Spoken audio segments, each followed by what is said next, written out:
کتابونو یو واقعه لیکلې د ذوالنون مصری رحمت الله علیه. دا یو لوی بزرګ تر شوی دی، یو لار باندې روان دی. هغې لار کې یو لړم ولیدو. هغه لړم دریاب طرف ته روان دی ډېر په تیزۍ سره. ذوالنون مصری رحمت الله علیه چې په لړم باندې نظر ولګېدو، یو حیران کن حالات ورته مخې ته رالل. د هغې لړم پسې روان شو. هغه لړم چې کله د دریاب غاړې ته ور ورسېدو او هغې شمشتې د پاسه هغه لړم چې دی هغه ور وخوتو او شمشتې لامبو شروع کړه، هغې اوبو کې پورې سیټ ته ووتله. ذوالنون مصری رحمت الله علیه وي زه حیران شومه، وی ما داسې وکړل چې یاره دا خو یو عجیبه حالات دي، یو عجیبه واقعه ده. وی زه هم پسې طریقه باندې په کرایه باندې مې کشتۍ واغسته او زه هم پورې وتمه. چې کله پورې لاړم او نظر مې په هغې لړم باندې د شمشتۍ ودرېدله او لړم ته ورکوش شو.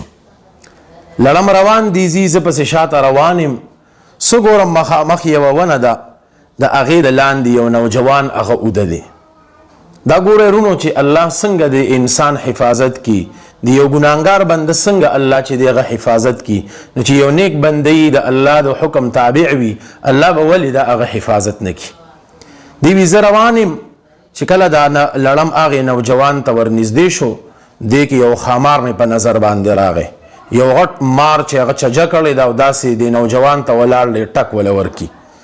دې کې لړم او دغه ښامار دواړه په جنګ باندې وي ورلل او دغه لړم دومره ذخیرلو چې دی په غالبه شو او هغه ښامار او هغه اجدها هغه یې ووجلله. زه حیران یم دا واقعه ګورم. لړم واپس شو د هغې ځای نه واپس راځي او بیا هغې شمشتۍ ته برخیږي، شمشتۍ واپسي چې دی هغه کی.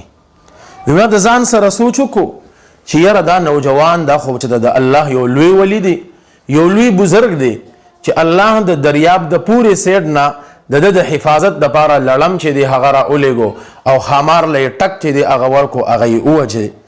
مې چې راشه دعا به ترېنه واخلې. رالم وي دا نوجوان مې راویښ کو، هغه سترګې مږلې وي د خولې نه ډېره زیاته بدبویي د شرابو راله. زه حیران شوم چې چرته داسې ګناهګار بنده او بل طرف ته د الله داسې حفاظت. وي ما ورته ووایي چې ګوره ته په یو ګناه کې مبتلا وې، یو ګناه دې کړی دی او د دې ونې د لاندې پروتې اوده، لیکن الله دومرې غیرتي او دومرې محبت کوونکی ذات دی د خپل بنده سره چې ستا د حفاظت لپاره الله تبارک وتعالی چې دی هغه د پورې نه لړم چې دی هغه را ولیږو او ستا حفاظت یې هغه وکړو او ستا دشمن یې هلاک کړو.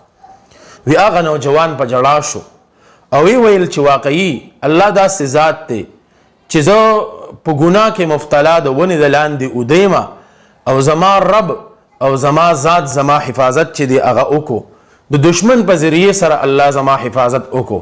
هغې نوجوان هغې ځای باندې توبه چې دی هغه وویستله.